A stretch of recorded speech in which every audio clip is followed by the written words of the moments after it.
and communities. But first, let's look at this short video. You want to tell them? There is a sound problem, so we're going to try this. If it's really bad, there are subtitles, but bear with us. We'll do our best. If it doesn't work out, we'll bag it.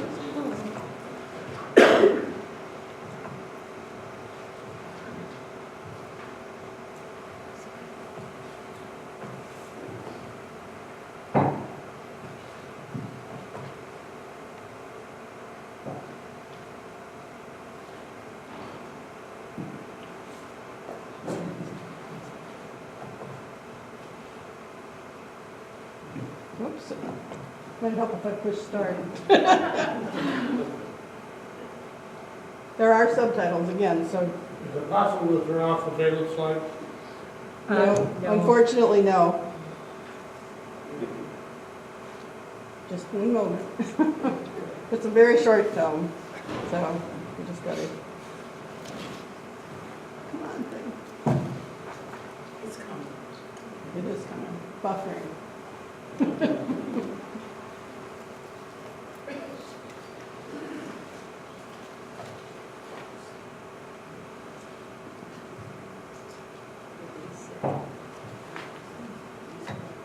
Let's try this again.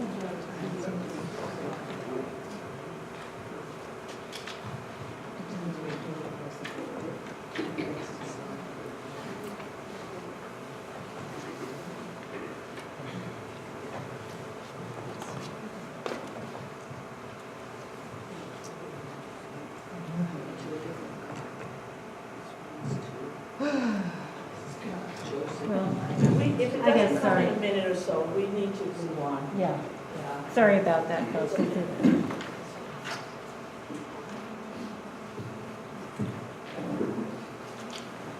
So I work with families who have people incarcerated, and I also work with women who are recently released from jails and prison, providing them with health care, reentry services, and going back into a climate that's really hostile to them.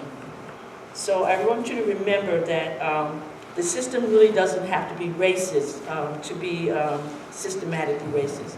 And I say that because judges equate brown and black skin with dangerousness than they do white people. They just look at it like that, and that's a historical problem. So, and also cash bail encourages predatory bail bondsmen in poor neighborhoods. So people who are free to fight their cases often don't end up with incarcerated citizens. So if we look at our system and how our Constitution was developed and created, people are free and innocent, but they're not when they're incarcerated. So if you're incarcerated, you're supposed to be innocent, but you're not innocent because if you can't pay $100, $200, or $250, you're not free. So many times people take a plea bargain because they've sat in the jail, the local jails, and they want to get back home to their families. Their lives are disrupted, and not only do they lose their jobs, they lose their programs that they're in, and they get out and they're disheartened and sad about it. So they start the cycle of their lives all over again with drugs and with sex work and a lot of other things. So when people are impacted by a system that has always been racist and a system that doesn't create opportunities for people to at least build their lives, then we have serious problems, just more than bail. So we have like we have 2.1 million people who are incarcerated and about 9 million people who are under some type of correctional control. So that means that we have a small population, a small country that's incarcerated. So, and how are we going to feel about that when we look back on our legacy of a country that has so many resources, and we have so many people that are incarcerated, and now we have an opiate epidemic that's incarcerating more white people, and now we're screaming for treatment because white people are inside of these jails and prisons. So the only upside to that is that hooray for treatment, because treatment works. Drugs have been in our communities, particularly opiates, for years, and it wasn't an epidemic, it wasn't a problem. If you were caught with drugs back in the day, you were sent to jail and it was criminalized. But now it is what it's supposed to be, that drugs are a disease and drugs are a public health problem, and people should be transitioned to treatment from bed to bed, or however we want to evaluate the situation. People should not be incarcerated because they have a drug problem. And most often people have drug problems because of their inability to negotiate a society that doesn't treat them equally. Also, one more point I wanted to make too is that the issue of bail still is one issue. We also have an issue of transportation. So when people do get out, they probably can't get to court sometimes. So how do they get to court when sometimes the court systems are far away? They don't have buses, okay? They don't have $1.50 for a bus pass. So some of you may think that $1.50, well, $1.50 or $3 to a poor person is monumental when you don't have it. So an initiative with Judge Morris has helped people and organizations providing them with bus passes. So she's a fundraiser that looks into the heart of people that come in front of her, and she doesn't see color. She sees people who have made a mistake or people who are innocent, and she has tried her best to provide opportunities for people to get to court so that they don't get a bitch warrant, so that we don't wear our public defenders down, so that their kids are not removed from their homes. So all of these problems, you know, are like a domino effect when people go to jail and they can't get out. So $100 bail to some people on that level is insurmountable. They can't make it. So they come out angry with a system that they feel has never protected them, is not for them. And so they spiral again back down into that same recycling in and out of prison or jail. So we're talking about the inequities of the system with regard to bail. And then we have to look at the children that are impacted by the lives of the women that are incarcerated. So if a person is incarcerated, a man or a woman, and they have young children, these young children are impacted significantly. They cannot fathom where their parents are. All of a sudden, their parents are missing from their lives. And the data shows that children who have incarcerated parents most often wind up incarcerated themselves because they're in a situation where they're in foster care. We have some good foster parents and we have some horrible foster parents. The system cannot raise children. Parents have to do that. And we have to put in the resources to help parents become better parents.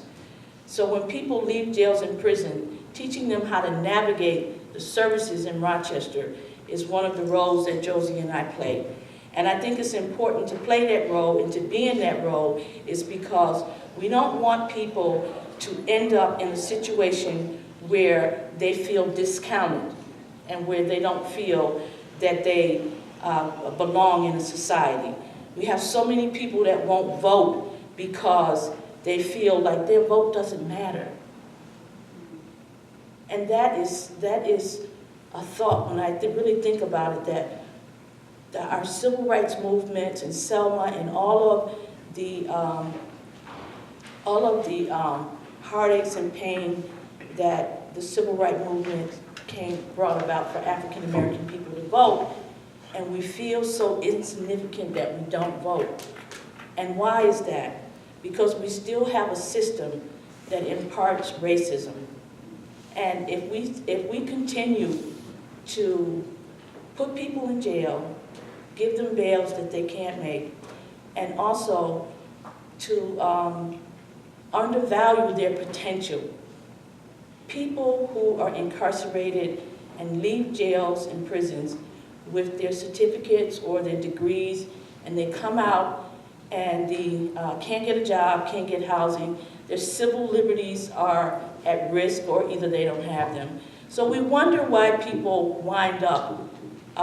So why do people commit crimes was one of the questions that was asked over the radio when we were on Evan Dawson last Thursday.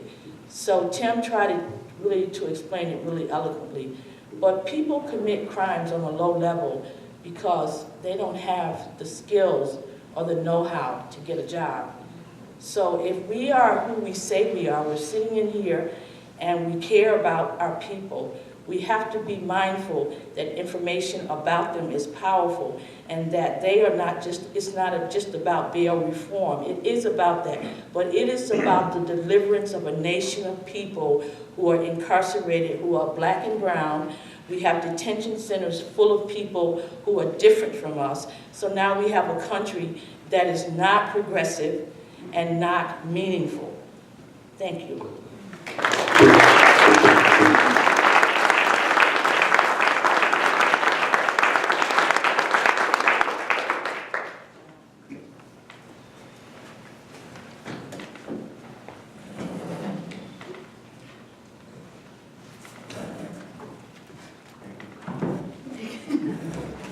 I think it's a little funny that we have the past director of the NYCLU and I'm the current director, so thanks, Gary. Thank you so much, everybody, for giving me the time to speak on this panel and get an opportunity to speak a little bit about the constitutionality and the perspective from the Civil Liberties Organization, as well as just how much it truly impacts people of color. I want to announce the name Kalief Browder. How many people in the room know who that is? Precious. Okay, a couple of people. If you recall, and you probably will once I share this story, but he was actually arrested in 2010 down in New York City for allegedly stealing a backpack with, I think it had about maybe $700 worth of items. And of course, in his situation as a young African-American male, he was actually imprisoned for 3 years without bail at Rikers Island, out of all places. And it goes into the conversation around solitary confinement as well, because he was actually placed in solitary confinement as a juvenile. And soon after his release, and of course not even being accused of it in the end, he actually decided to take his life at the age of 22. So this was back in 2015. And so I'm not saying that every single situation when we're talking about bail reform ends up in that, but it can. And I think it's very important to think about it in the case of Kalief as a young African-American male, and how his story kind of speaks to the thousands of other New Yorkers that face the same thing. I think one of the most important things, excuse me if I'm shaking, by the way, I was actually speaking at a march earlier outside. It was insane, but I'm glad to be out there for the people, and preaching on how concentrated we are in poverty as a city of Rochester. And so I can't help but to think about poverty when we're thinking about the disadvantages people are put in when we have this structure in place around bail. And so when we don't have that equal protection under the law, when we're thinking about the 14th Amendment, or when we're thinking about due process, are we actually set up on the same base? And we're not. I feel like there's a two-tier system, whether if you're able to pay for it, you're able to get out, and if you're not, then too bad, you're stuck. And I think that in and of itself is incredibly unconstitutional and sets us at different stakes depending, again, on our affordability, which is why we as an organization, as well as so many other not just civil liberties organizations, but other community organizations like Free New York, and I see a ton of other people who represent different organizations sitting out here today, who actually also believe that this is something that is incredibly unconstitutional and must be ended. I want to address a little bit of what the governor has proposed, and I know, Tim, you spoke a little little bit about it, as well as some, everybody else kind of hit on it a little bit. But I think it's important to recognize that I think a lot of us are really happy that all of a sudden, Governor Cuomo has a criminal justice agenda that he's putting forth, and it's very important to start thinking about it. And I think with the governor taking bail reform and making it a major issue this year, as he did during his State of the State in early January, I think it brought a lot of attention from both sides, whether it's in the state Senate, and we know that there's a piece of legislation right now, I think it was introduced by Mike Gianaris in the Senate, that is now being taken under consideration. And so the governor, of course, calls to remove bail on both misdemeanors and low-level offenses, nonviolent crimes, but actually doesn't get rid of the assessment around dangerousness or the likeliness of someone not appearing to court. And while I want to, by the way, I want to say I'm not an attorney, so whatever I'm sharing with you, I will allow Tim maybe to correct me if I have to. But otherwise, this is again just being taken from the proposal that the governor submitted back in January. And so, again, while we're really excited to see Governor Cuomo is kind of taking charge and making this a number one issue for him in not only the State of the State, but within the current state legislature, we think that dangerousness is something that is entrenched in racial biases. I mean, we go into the likeliness of someone committing another crime, and when we're talking about bail reform, I can't help but to think about the policing patterns that we see around the entire state. I mean, clearly we're hearing about very many issues around racial profiling within the Rochester Police Department, within the Irondequoit Police Department, outside of Monroe County, and we need to take those things into consideration, because if we're taking these factors and basing them off of a system that is already considering these implicit biases, then we're kind of already failing ourselves, and we're failing our community of color, and we're again putting people at a disadvantage dependent on their race and ethnicity. And so again, I think it's incredibly important to consider those things as well when we're talking about it. So bail reform is policing reform, and policing reform is bail reform. I think it's, there's a whole intersection around everything. I don't know how many people know this, and actually our organization only found out by mail, but the Dutchess County Supreme Court, I think it was just last Friday night, ruled that that judges must consider a defendant's ability to pay bail as a means to, or rather alternatives to bail. And so again, it's great to see things like that, because it sets a precedent for the rest of the state. And again, we know that with judges like this, and I'm so glad that Karen Morris is here as well, so thank you so much for everything you're doing for us, and again, pushing those stakeholders, pushing them to get involved in the process is very important, and again, can move us forward.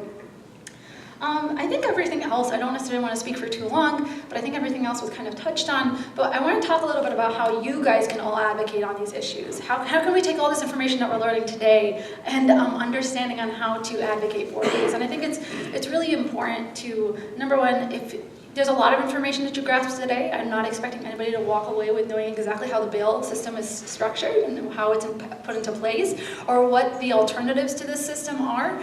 But I encourage you definitely to not only look at the governor's proposal, but look at the legislation that's currently being introduced, and look up what other organizations are also trying to implement and trying to recommend to not only their state legislators, but the governor's department as well. And so that's what you should begin by doing. I think education is number one, and it's most important. Join a coalition in the area. Luckily, we've had actually a new campaign that's been formed in the Greater Rochester region, the Free New York campaign. And I wish Katie Schaefer, she's actually the local organizer for the campaign itself, working towards addressing not only the issues around bail reform, but actually really starting to organize people around this issue and encouraging them to lobby around the issue itself. We have an event coming up on, actually Free New York's campaign has an event, a teach-in conference on, I believe, February 27th. I do not have the exact time and location just yet, but I highly encourage you all to attend as a follow-up to this panel, again, as encouraging yourselves and joining that sustainable movement. I think, again, talking to people a little bit more about this in your own circles is also very important. And then, luckily, we at the NYCLU, actually, I will be hosting and organizing how to lobby. So introducing you on how to actually meet with your legislators and actually talk to these individuals about this issue itself, and actually providing you with the educational resources that you need, summarizing the data, and summarizing the structure that we're trying to put into place as an alternative. And again, reminding people of why it is a civil liberties issue. And again, as I was mentioning earlier, we definitely need to protect those who are most marginalized and protect people of color, because this is an issue that directly and disproportionately impacts them the most. And so I think, again, it's important. I'm so glad that we're doing this today and we're talking about it. And I think that's everything that I have to add, and I thank you again all for your time.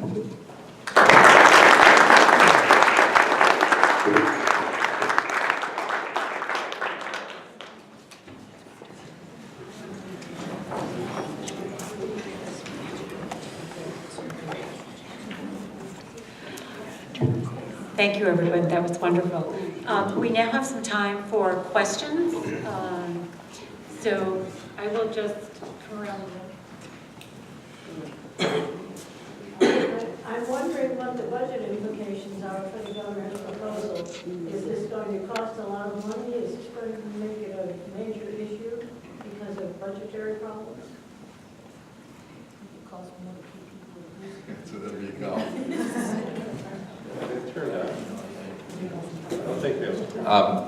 When you say what are the budget implications for the state budget, relatively minimal. The governor is looking at a provision of the bill that would certify pretrial services agencies, and when I speak with representatives of the governor's office, they are also looking at increasing funding to pretrial services agencies, because they do anticipate judges will release more persons to the supervision of pretrial services, but that there's not going to be a fiscal impact in the state budget. Whether there's a benefits that flow to counties and having less people incarcerated, as Precious points out, that's a possibility, absolutely.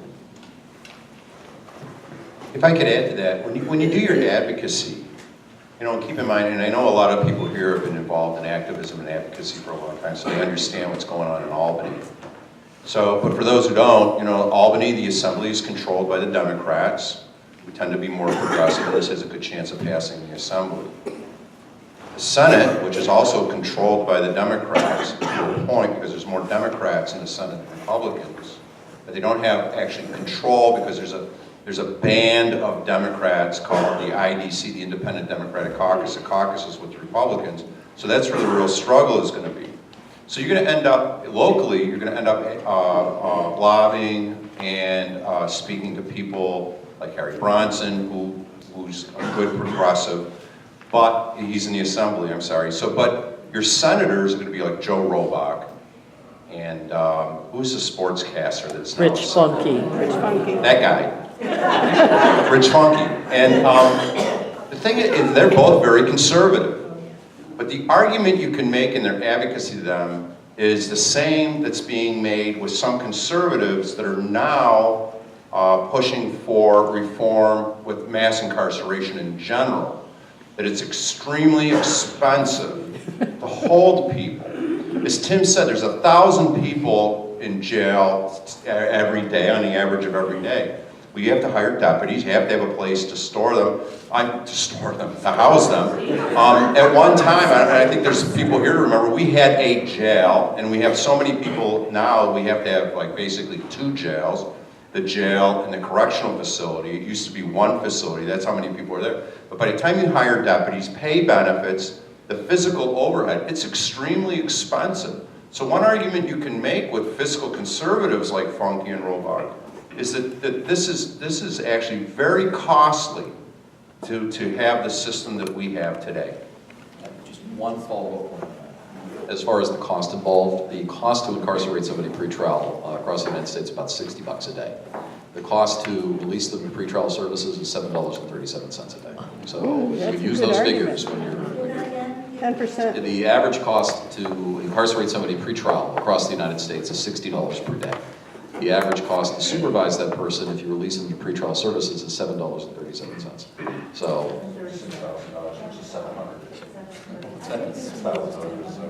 Just more,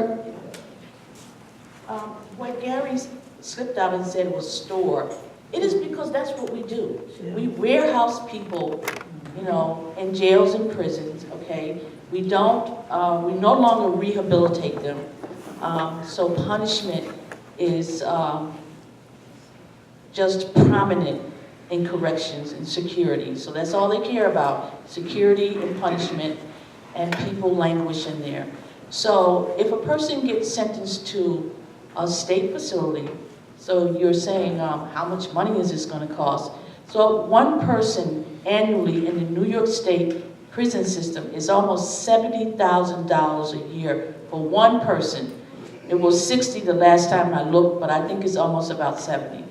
So, and we talk about how much it costs, you know, and when I hear that, it sort of makes me angry because I'm looking at the cost of human lives, okay, and that's what's really important, okay? The money is important, it's always important, the data is important, but, you know, I am just really dissatisfied, you know, that we don't really take into account the people that are impacted by bail, by mass incarceration, by neighborhoods, by race discrimination, and we have so many patients now who are from rural America, and I mean, when you go to the county jail now, it's no longer just African American women, there's about 50-50, because people from every walk of life are using drugs because they're so dissatisfied. So dissatisfaction makes a good advocacy tool. So when I'm dissatisfied, I advocate.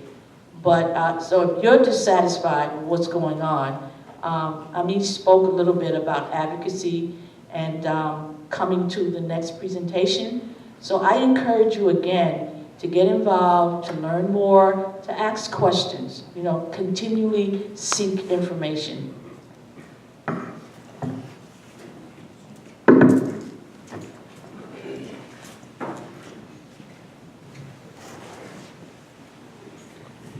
I'm hoping that you can kind of walk me through the money flow for bail.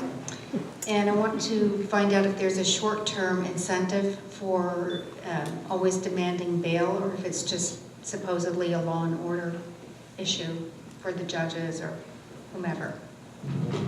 Well, quickly, I think that was part of the reason I gave the history. I mean, you know, back in the days, the old days in England, when you only had like a couple of people under arrest, you know, it was easy to like ask for bail. But unfortunately now, you know, we can see how things maybe with good intent that should have been a right, over time turn into problems. I think one of the things is like Precious pointed this out, and I think Tim did too. You know, if a judge sets bail and they make it $500, all right, if you don't have that $500, it might as well be $5 million. You know, it really doesn't, it doesn't matter. And unfortunately, it's almost like economics, you know, supply side versus demand side. So if you go to a poor person and you tell them, listen, you got arrested for DWI or shoplifting or something, it's going to be $500 bail. It doesn't sound like a lot, but if they don't have it, they're going to jail. But they need to have it right up front. One of the systems that you could use, and actually Tim could talk about this a little bit more too, is why not say to the person, listen, if you don't show up, we're gonna charge you, or the bail, you know, from then it's gonna be $500. And that's the incentive to show up. Because the way it is now, you gotta put the money up front. And if you don't have the money up front, you're going to jail. But if you were to say to a person like, look, I mean, you still have a responsibility to show up at court, but if you don't show up, it's gonna be $500, and maybe you'll get different responses. You know, one of the things that Precious hit on too, and I hope that answers some of the question, right? And it's the same thing with a bond. Like I said, you know, a $10,000, and it's not unusual for some crimes for judges to set like $10,000 bond.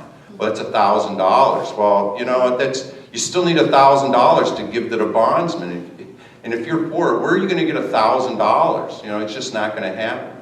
One of the things we talk about transportation too is this, and a problem with people showing up for court. I live in the town of Greece. The Greece court is on the Greecetown campus. There are no buses that go to the Greecetown campus. They just don't go there. So if you're poor and you don't have a car, you don't have somebody who's going to give you a lift, and the buses don't go there, just how are you supposed to get to court? I mean, it's part of the problem. It's part of the systematic stuff that Precious talked about. And then what happens? Then the person doesn't show up, and look at the fact that, you know, most of these are like young people they're making mistakes is usually what most of this is. So now you get this whole cycle that starts. Now they can't get a job, or if they had a job, they just lost their job. You know, sometimes they lose their home. They might lose because, you know, they lost their job, they lose their home, they'll lose their family connections. You know, it's this downward cycle. So although some people say like bail and like it's even this, like what's it all about? This is where some of it starts. When the police officer first deals with a person and they're first placed under arrest, and then they first deal with the court, and that's where the start of the cycle is. And that's why this has to be addressed. Because in order to stop those long-term negative consequences, you have to address where the problem is at the beginning.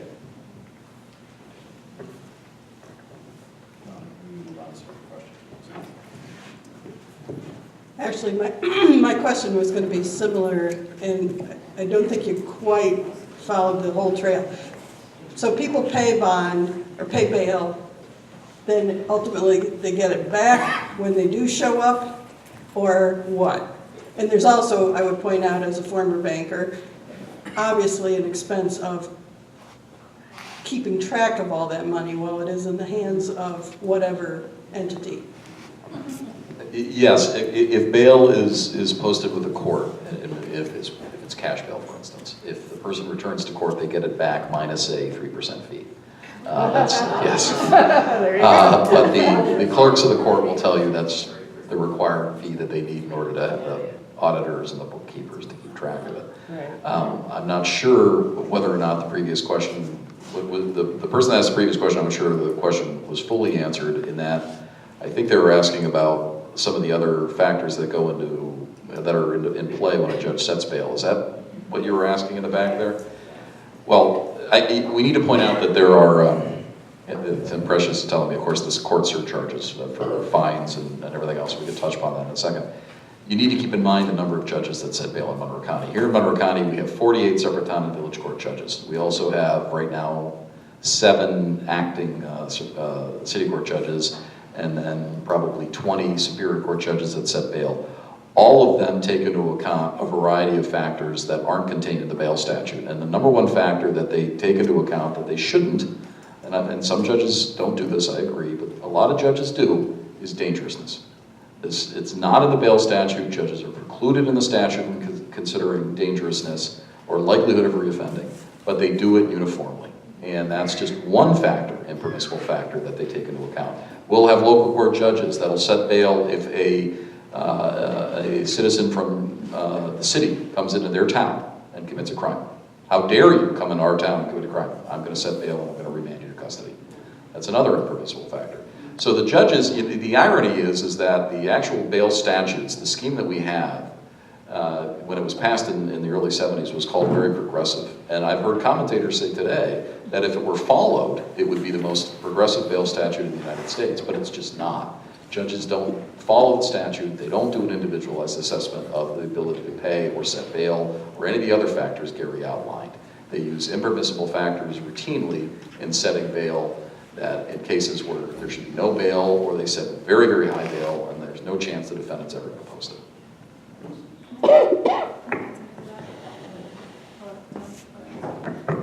I just want to add that, you just mentioned dangerousness and whatnot, but the consideration of dangerousness is largely based on past criminal history, without any acknowledgement of the racial inequities that play in the data that comes along with that.